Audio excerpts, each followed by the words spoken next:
A newly published report from the Center of Countering Digital Hate (CCDH) and Anti-Vax Watch has discovered that just 12 individuals are behind the majority of anti-vax disinformation spread on social media. This report, which analyzed content posted and shared via social media more than 812,000 times between February 1 and March 16, 2021, found that 65% of anti-vax content could be traced back to the so-called disinformation dozen.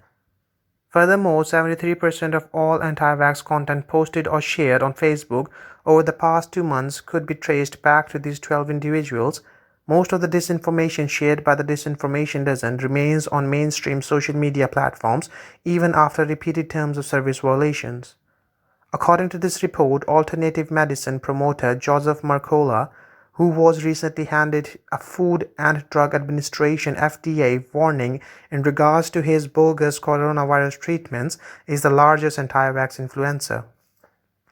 The late John F. Kennedy's nephew Robert F. Kennedy Jr. was also found to be one of the biggest influencers in the spreading of anti-vax content.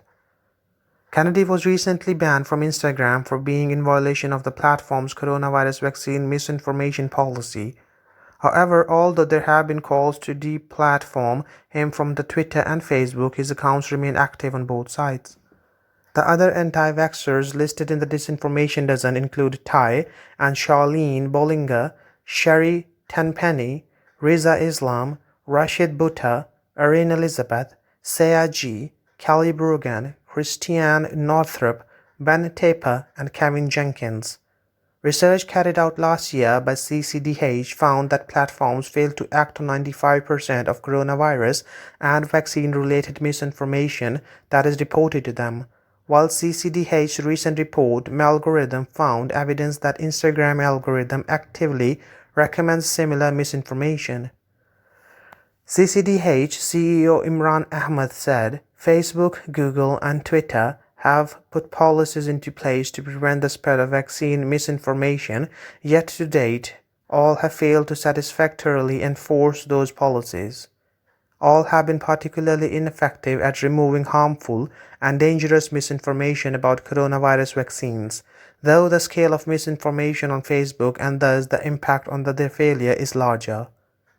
Going forward, this report has advised that deplatforming repeat misinformation offenders is the most effective way of putting a stop to the proliferation of dangerous misinformation.